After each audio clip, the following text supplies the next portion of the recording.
Buenas noches, iglesia. Vamos a abrir nuestras Biblias en el libro de Romanos, carta a los Romanos, amén. Libro de los Romanos, capítulo 3.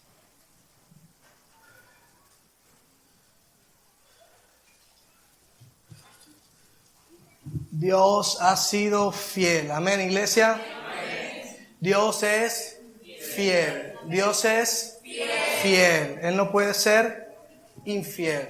Él es fiel a lo que ha dicho de Él mismo. Amén. Romanos capítulo 3, versículo 1 dice: entonces, ¿cuál es la ventaja de ser judío? ¿Tiene algún valor la ceremonia de la circuncisión? Claro que sí. Tiene muchos beneficios. En primer lugar, a los judíos se les confió toda la revelación de Dios. Oremos. Señor Dios que estás en el cielo, te damos gracias en esta noche, Señor, por permitirnos, Señor Dios, levantar manos delante de tu presencia, por poder, Señor, acercarnos a tu trono, Señor, y decirte lo que tú eres, Señor Dios, de estos labios, Señor Dios, que son impuros, Padre amado, pero que tú has purificado, Señor Dios, para poder aceptarnos delante de tu presencia. Hoy te pedimos que sea tu Espíritu Santo en medio de nosotros. Hoy te pedimos, Espíritu Santo, que nos hables y nos convenzas, que no nos dejes distraer, Señor Dios, que no dejes, Señor, que nuestra mente se vaya a otro lugar, sino que podamos ser confrontados con tu palabra, que podamos tener reverencia, Señor Dios, a tu palabra, a lo que tú has dicho, Señor Dios, que nosotros debemos obedecer. Hoy te pedimos, Señor Dios del cielo, que nos hable, Padre amado, para poder hacer lo correcto delante de tu presencia. Toma control en este lugar, Señor. Te lo pedimos en el nombre de Jesús. Amén y amén. ¿Qué ventaja tiene de ser judío? ¿Tiene algún provecho la circuncisión para ellos? Pablo nos dice que tiene mucho beneficio. Pero en primer lugar lo pone y dice, porque a ellos se les confió la ley de Dios. La palabra de Dios fue confiada ¿a quiénes? A los judíos. Ahora, ¿por qué es importante entender lo que nos está diciendo Pablo? Porque la palabra utilizada para palabra de Dios es logion, que viene de la palabra griega logos, que significa dichos o mensajes de carácter o de suma importancia sobrenatural, dados a ellos de manera sobrenatural. La palabra de Dios fue escrita ¿en qué? Los 10 mandamientos fueron escritos ¿en qué? En piedra. Fueron revelados ¿a quién? Al pueblo de Israel, no a los demás pueblos, solo al pueblo de Israel. Dios le confió la palabra. ¿Por qué es de mucha ventaja? Porque ahí en la palabra de Dios, en lo que Dios empezó a revelarle, estaba contenida la salvación. De manera básica estaba el evangelio. Todo lo que ellos hacían era una representación de lo que Dios iba a hacer en este tiempo. Cuando ellos colocaban un cordero en el altar y lo sacrificaban para la remisión de sus pecados, estaba haciendo tipología o estaba representando al mismo Cristo en la cruz del Calvario. Por eso era una ventaja que ellos tenían sobre los demás pueblos. Los santos del Antiguo Testamento serán levantados. Muchos creyeron en el Señor, pusieron su confianza en el Señor y van a ser levantados también, hallaron salvación. Pero el problema está cuando la ventaja que Dios le dio a ellos la convirtieron en una desventaja. La ventaja de que hoy somos cristianos, ¿cuál es? Que tenemos que a Cristo.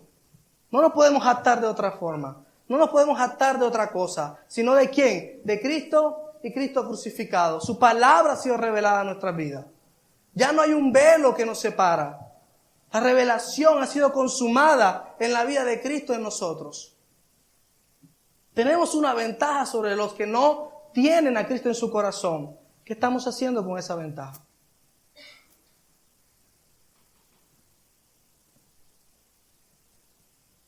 Porque vamos a seguir leyendo y es tremendo lo que vamos a encontrar en este pasaje. ¿Cuándo empezamos a convertir lo que Dios nos ha dado en una desventaja y no en una ventaja para seguir perseverando hasta el fin para alcanzar la salvación. Y podemos pensar de que tenemos mucha ventaja y lo que estamos haciendo con lo que hace nuestra vida es mostrando que vamos hacia atrás y no hacia delante como el Señor nos los ha dicho. No entendiendo el verdadero propósito de la palabra de Dios en nuestra vida.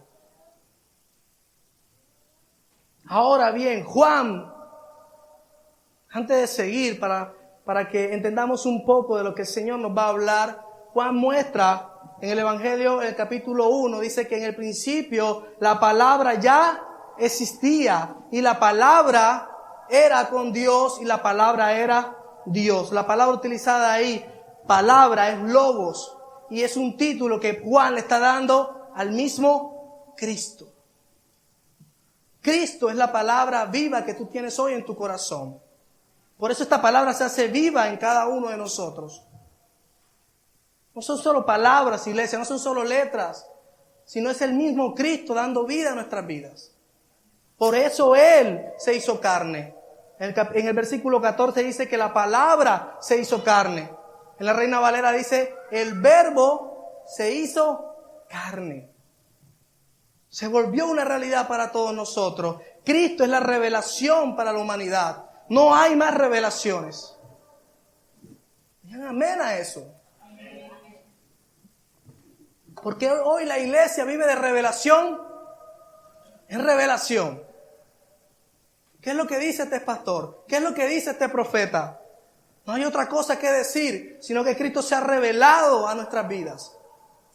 Que todo el misterio del Evangelio ha sido revelado a nuestras vidas. Que hoy gozamos del Evangelio, que hoy gozamos de la gracia inmerecida en nuestras vidas. Que ya no hay judíos, ya no hay un pueblo seleccionado, sino que el Evangelio es para todo el mundo. Dios murió por todo el mundo. Y es algo que tú y yo estamos implicados en seguir profesando y predicando la palabra de Dios, diciendo que Cristo murió por nuestros pecados porque ya se cumplió hace más de 2000 años. Eso se cumplió, esa profecía. Todo lo que estaba escrito en el Antiguo Testamento se hizo vigente en la vida de Cristo. Por eso Cristo dijo, yo no he venido a abolir la ley. ¿He venido a qué? A cumplir la ley. Por eso tú y yo podemos obedecer. Por eso tú y yo hoy podemos entrar confiados a su presencia. Por lo que hizo Cristo. La palabra se hizo realidad en nuestras vidas. En la humanidad el Señor partió la historia en dos. Así que Dios sí existe. Y Cristo sí existe. Y Cristo sí vino a morir por nuestros pecados. Amén. Versículo 3. Es cierto, algunos de ellos fueron infieles, pero ¿acaso eso significa que porque ellos fueron infieles, Dios también será infiel? Tremenda pregunta que está haciendo Pablo aquí. Y está hablando de aquellos que contradecían, los opositores de la palabra de Dios. ¿Podemos decir que Dios es infiel por nuestra infidelidad? Pablo está diciendo y está haciendo una pregunta. ¿Será posible que mi infidelidad haga que Dios sea infiel? Por supuesto que no, versículo 4. Aun cuanto todos los demás sean mentirosos, Dios es veraz. Como dicen las Escrituras acerca de Él, quedará demostrado que tienes razón en lo que dices y ganarás tu caso en los tribunales. Ahora bien, ¿por qué Pablo empieza a hacer esta clase de preguntas? Empieza a mostrar el carácter de ¿quién? De Dios. Dios es fiel. Dios es fiel para cumplir todas sus promesas, como lo hizo en el Antiguo Testamento. Aquellos que obedecían la palabra de Dios y la ley eran ¿qué? Bendecidos. Aquellos que cumplían las ordenanzas y hacían lo que Dios había dicho que debían hacer, recibían ¿qué, iglesia? Bendición. Pero aquellos que la desobedecían, ¿qué recibían? Maldición. La fidelidad de Dios tiene que ver con que Dios es fiel para cumplir sus promesas. Dios vendrá por su iglesia. Dios nos levantará en las nubes. Estaremos con Él en la boda del Cordero. Amén. Pero también cumplirá sus amenazas. También cumplirá sus advertencias. también echará al malvado ¿dónde? Al lago que arde con fuego y azufre. Por eso Dios no es infiel. Por eso muchos afuera dicen que Dios es un Dios de amor. Amén. Dios es un Dios de amor. Y que Él, como es un Dios de amor, no va a echar sus hijos ¿a dónde? Al infierno. Eso no es posible. Porque están pensando que su infidelidad hará que Dios sea infiel. Dios no es infiel. Él no tomará por inocente al culpable. Aquellos que no honraron el nombre de Cristo serán arrojados ¿dónde, iglesia? En el lago que arde con fuego y azufre. Porque Dios es fiel. Y aunque muchos se puedan confabular y decir, porque es tremendo lo que pasa aquí, aun cuando todos los demás sean mentirosos, aun cuando todos digan mentira, aun cuando todos digan que la palabra de Dios no aplica, Dios es. Por eso es importante que entendieras lo que Pablo o el Señor estaba diciendo con haberle confiado la palabra de Dios. Si Cristo es la palabra viva que está vigente o que está en nuestras vidas en este momento, ¿quién soy yo para decir que este libro no es veraz? Porque la palabra logos es un diminutivo de la palabra logos. Es la expresión de un pensamiento, es la expresión de una idea, pero la idea y el pensamiento se hicieron carne. Se cumplieron en la vida de Cristo. ¿Quién soy yo para decir lo que dijo Cristo no lo puedo obedecer o no lo debo obedecer? Que sean todos los demás mentirosos, pero Dios permanece como veraz.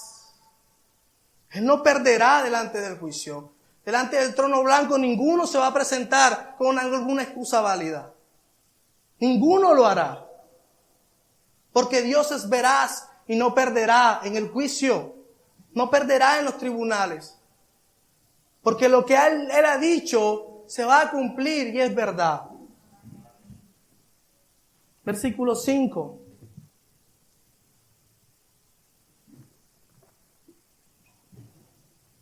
Sin embargo, algunos podrían decir, nuestro pecado cumple un buen propósito, porque muestra a otro lo justo que es Dios. ¿No es injusto entonces que Dios nos castigue? Esto no es más que un punto de vista humano. De ninguna manera.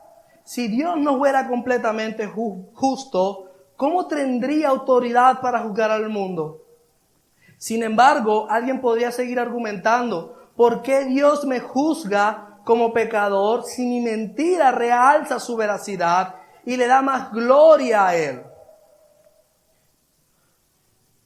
Es tremendo el cuestionamiento que la palabra de Dios está haciendo aquí.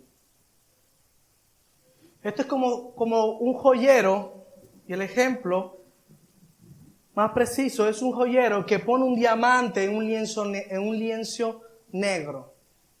No lo pone en uno blanco porque no va a resaltar lo hermoso o no va a ser más hermosa la piedra. La pone en un lienzo negro para que resalte. Podemos pensar que nuestro pecado muestra que Dios es un Dios justo, que es un Dios intachable, santo. Y muchos en la iglesia se creen esto y permanecen con el pecado dentro de la iglesia. De pronto no lo dicen, pero están calladitos con el pecado. Viene amarrado con lo que viene diciendo, tú que dices que otros que no roben y tú robas. ¿Cómo tú predicas la palabra de Dios si le estás robando a Dios los diezmos?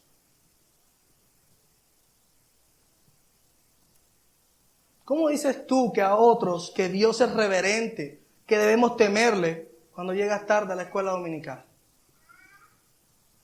¿Cómo puedes decir?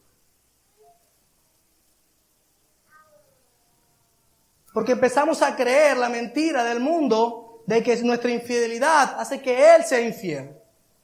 Porque tú no estás pecando en contra del pastor. Tú no estás pecando en contra de los hermanos. A nosotros no nos estás diciendo nada. Es a Él. Es a Él cuando tú dices, Señor, no es a tu manera, sino a mi manera. Porque yo sé que voy a permanecer fiel. Y eso es mentira. Cuando empezamos a decir que lo que dice la palabra de Dios acerca del rol de la mujer, que la mujer no debe ejercer autoridad sobre los hombres, no, eso ya no aplica. Eso era para la iglesia del primer siglo.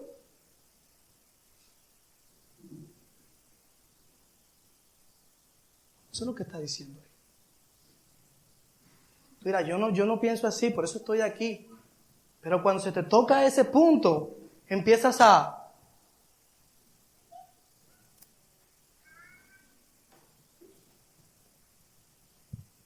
Venimos porque en otras cosas creemos que somos correctos. Pero cuando se nos expone toda la palabra de Dios, cuando se nos muestra todo lo que es Dios, entonces retrocedemos. Entonces eso no aplica, eso no es válido. Y pensamos que Dios es injusto al juzgar la tierra, que Dios es injusto en juzgar nuestras vidas. Pensamos a poner nuestros argumentos débiles contra los no bíblicos, iglesia. Pero ¿qué de malo tiene venir un poco tarde? ¿Qué de malo tiene que me haya enredado antes de venir? Lo tiene todo.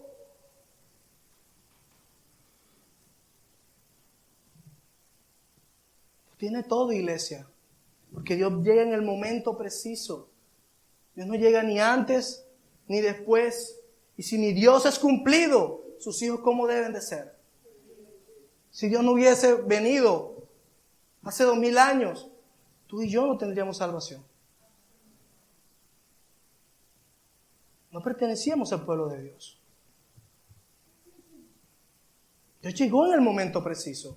¿Por qué tú no llegas en el momento preciso? ¿Por qué siempre quieres poner una excusa delante de Dios? ¿Por qué piensas que tu pecado realzará que Dios es justo?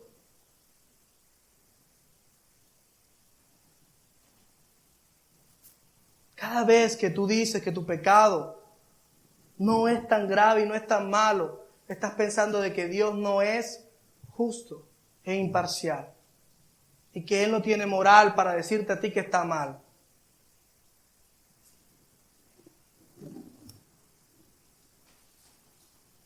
Versículo 8, algunos incluso nos difaman asegurando que nosotros decimos, cuanto más pecamos, mejor. Lo que dicen tales cosas merecen ser condenados. A veces pensamos que la gracia nos da licencia para pecar, para refrendar algunos tipos de conducta, cuando esas conductas deben ser refrenadas por ella. El hecho de que la gracia esté sobre nosotros no es una licencia para pecar. Por eso Pablo dice que nosotros estamos diciendo que podemos seguir pecando, que tales personas sean ¿qué? Condenadas, son merecedores ¿de qué? De condenación, porque están transgiversando la justicia de Dios, están transgiversando la fidelidad de Dios.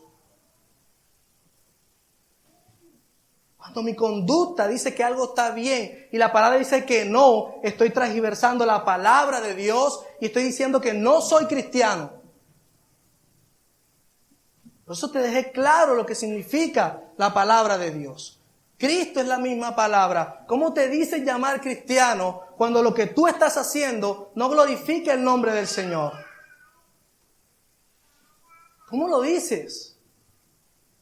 Estás diciendo lo que decían estos opositores, transgresores de la palabra, que tenían licencia para pecar, para seguir haciendo lo que a ellos les parecía bueno. Versículo 9.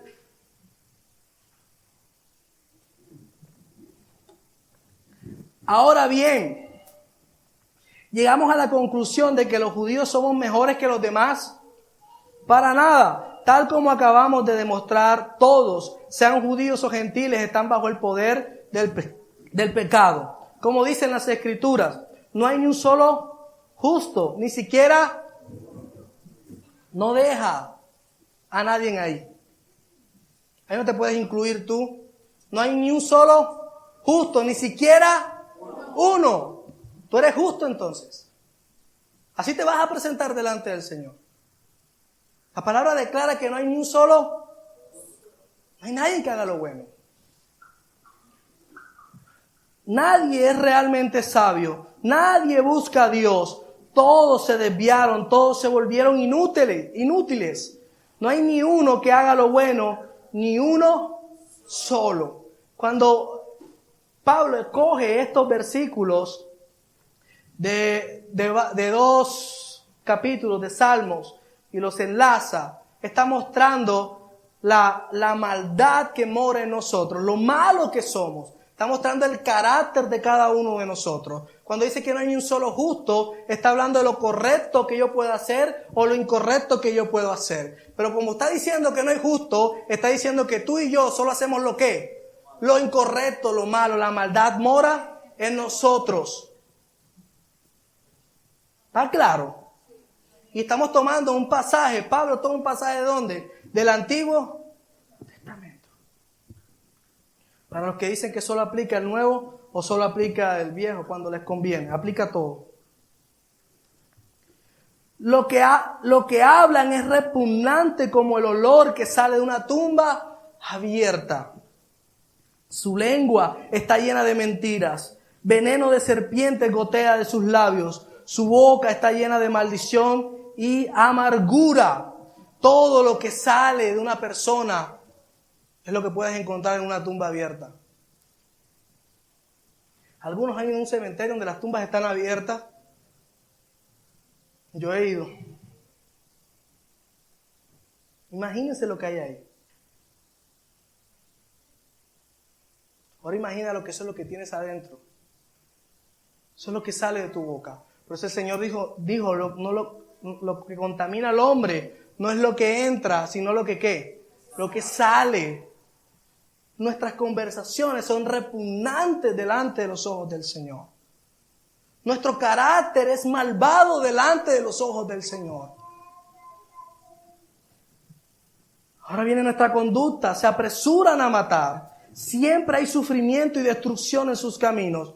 No saben dónde encontrar paz. No tienen temor de Dios en absoluto. Para que quede claro, tú y yo no tenemos temor delante del Señor. La humanidad completa no tiene temor en lo absoluto ¿de quién? De Dios.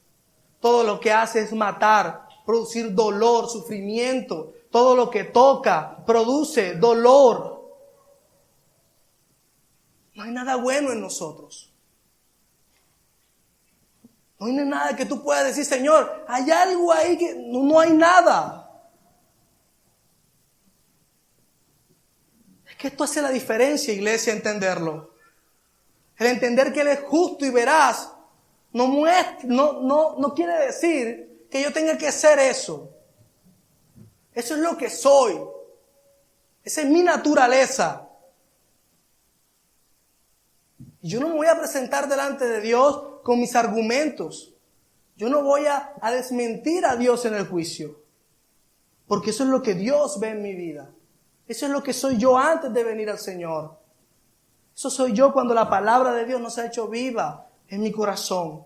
Eso soy yo cuando digo que soy cristiano también y no obedezco toda su palabra. Eso es lo que soy. Así me ve el Señor. Porque no hay ni un solo justo, iglesia. Ni siquiera, dile, no hay ninguno. Te incluye a ti y a mí.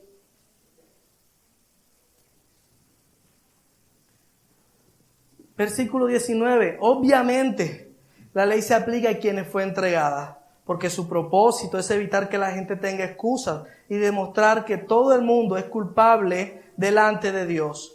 Pues nadie llegará jamás a ser justo ante Dios por hacernos lo que la ley manda. La ley sencillamente nos muestra los pecadores que somos. Si realmente en tu corazón sabes y entiendes que eres un pecador, ¿lo tienes claro? Entonces cuando se te exhorta con la palabra de Dios, porque parece que no.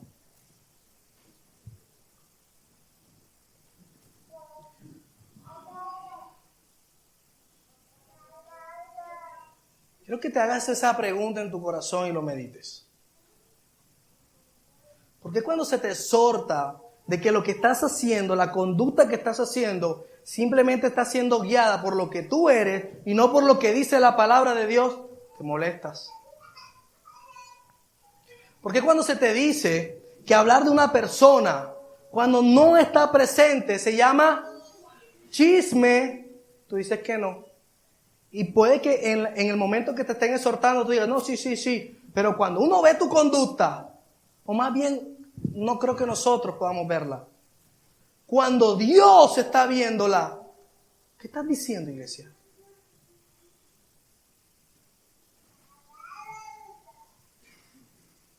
Nos gusta escuchar lo de otros, pero no actuamos como debemos actuar. Cuando un hermano peca contra mí, ¿qué es lo que debo hacer yo, iglesia? ¿Soltarlo? Y si ese hermano no recapacita, no retrocede de su pecado, entonces ¿qué debemos hacer? Testigos. O sea, tenemos clara la película. ¿Están como Andrés? La hacen, pero la tienen clara.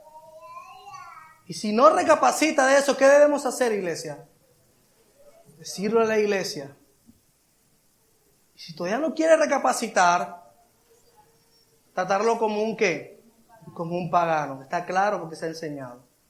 Está claro porque lo hacemos, tratamos de hacerlo. ¿Por qué no lo haces? ¿Por qué no sigues gustando escuchar lo que otro está haciendo y no entramos nosotros a confrontar? Si se supone que la palabra de Dios mora ¿dónde? Tu corazón, ¿la vida de quién? De Cristo Jesús. Por eso era importante entender eso. Cristo es la palabra viva. Y si tú dices ser cristiano, tú estás siguiendo la propia palabra. Y tú no puedes decir que sigues a Cristo siendo injusto y que todo lo que hable tu boca sea repugnante a Él. No lo puedes decir. Porque ahora el Señor nos va a mostrar cómo debe ser nuestra vida.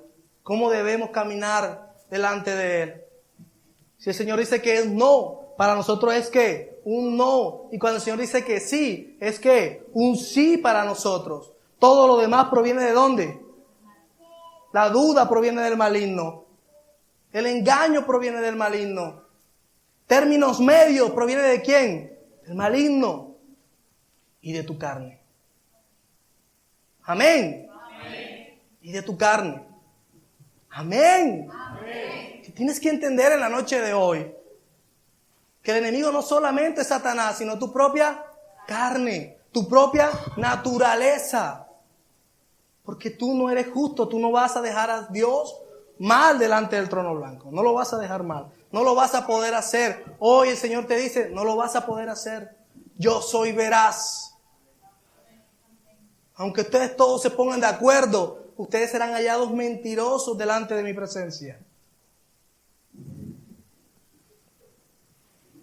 Voy a leer del versículo 21 al versículo 31, así que presta mucha atención. Estamos bien de tiempo. Pero ahora, tal como se prometió tiempo atrás en los escritos de Moisés y de los profetas, está hablando de las escrituras, Dios nos ha mostrado cómo podemos ser justos ante Él sin cumplir con las exigencias de la ley. Dios nos hace justos a sus ojos cuando ponemos nuestra fe en Jesucristo. Y eso es verdad para todo el que cree, sea quien fuere. Pues todos hemos pecado, nadie puede alcanzar la meta gloriosa establecida por Dios. Sin embargo, con una bondad que no merecemos, Dios nos declara justos por medio de Cristo Jesús. ¿Por medio de quién nos declara justo el Señor? Por medio de Cristo Jesús, quien nos liberó del castigo de nuestros pecados. Pues Dios ofreció a Jesús como el sacrificio por el pecado. Las personas son declaradas justas a los ojos de Dios cuando creen que Jesús sacrificó su vida al derramar su sangre. Ese sacrificio muestra que Dios actuó con justicia cuando se contuvo y no castigó a los que pecaron en el pasado, porque miraba hacia el futuro y de ese modo los incluiría en lo que llevaría a cabo en el tiempo presente. Dios hizo todo eso para demostrar su justicia, porque Él mismo es justo e imparcial y declara a los pecadores justos a sus ojos cuando ellos creen en Jesús. ¿Podemos entonces jactarnos de haber hecho algo para que Dios nos acepte? No, porque nuestra libertad de culpa y cargo no se basa en la obediencia a la ley. Está basada en la fe Así que somos declarados justos a los ojos de Dios por medio de la fe y no por obedecer la ley. Después de todo, ¿acaso Dios es solo el Dios de los judíos? ¿No es también el Dios de los gentiles? Claro que sí. Hay solo un Dios y Él declara justo a judíos y gentiles únicamente por medio de la fe. Entonces, si hacemos énfasis en la fe, ¿eso significa que podemos olvidarnos de la ley? Por supuesto que no. De hecho, solo cuando tenemos fe cumplimos verdaderamente la ley. ¿Está claro? Por más que te lo pueda explicar, está claro. Tú y yo no somos justos por lo que nosotros somos o por lo que podamos hacer, ni por ninguna obra buena o mala que podamos hacer en esta tierra. Somos justos a través de ¿quién? De Cristo Jesús. Dios sacrificó a su Hijo por ti, por todos los que estamos en este lugar. ¿Por qué sigues pensando de la manera como sigues pensando? ¿Por qué sigues actuando de la manera como actúas?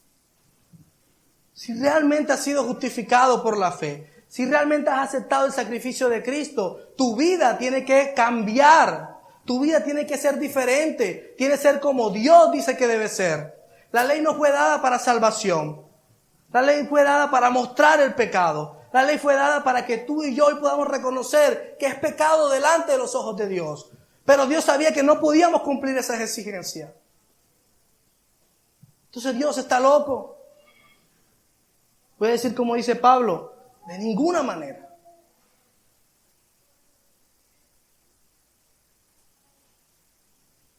Dios es 3 veces santo, iglesia. Y Él requiere que su iglesia sea santa, pura, intachable. No puede haber arruga en ella.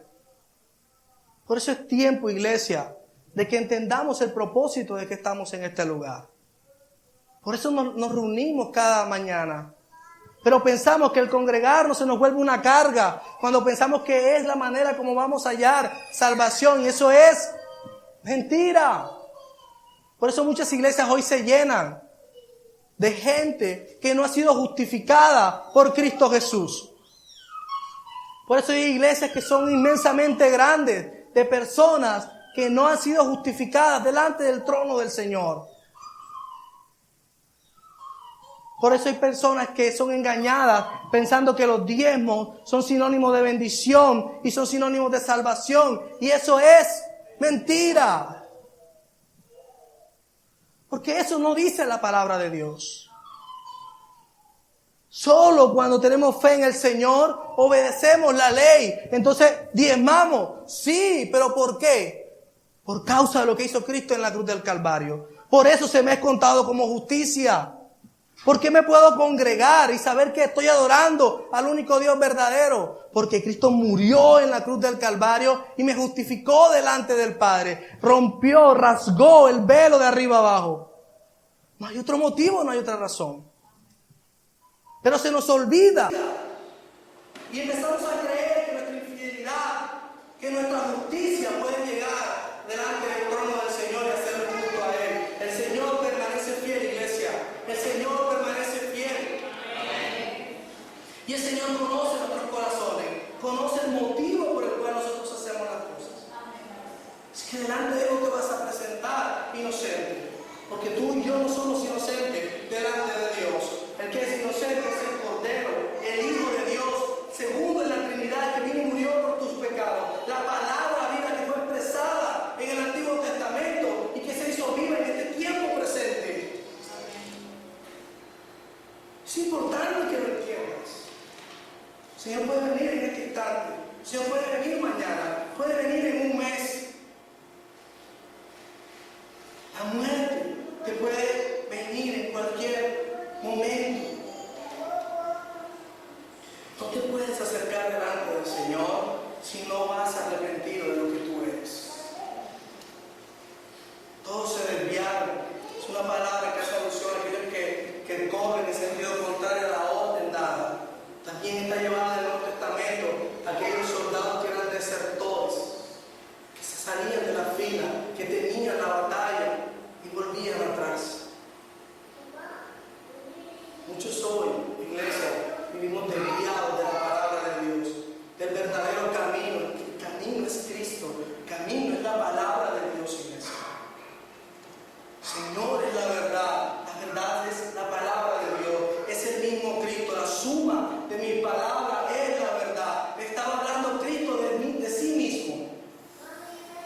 aquí, iglesia, en este libro, en obedecerlo, está la vida eterna que tú hoy vienes a buscar en esa silla.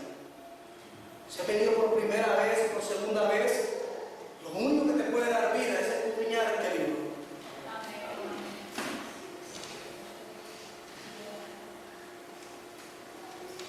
Obedecer a este libro. No te confíes en pensar de que si ya no haces cosas malas, que si estás haciendo cosas buenas, eso te va a justificar delante de Dios. Lo único que te justifica delante de Dios es obedecer y tener fe en Cristo Jesús. Amén. Vamos a orar esta noche. Señor Dios que estás en el cielo, te doy gracias en esta noche. Gracias por recordarnos, Señor Dios, que no se trata de nosotros, Señor. Se trata de ti, de tu justicia, Señor Dios. Es que tú nos declaras justos delante de tu presencia. Tú nos has reconciliado contigo mismo. Nos has santificado, nos has presentado delante de ti. Hoy te damos gracias, Señor Dios. Quita, Señor, la mentira, Padre amado, de que nuestro pecado al permanecer, Señor Dios, hará que tú, Señor, seas infiel a la hora del Señor Dios del juicio. Quita esa mentira de nuestros corazones. Quita, Señor Dios,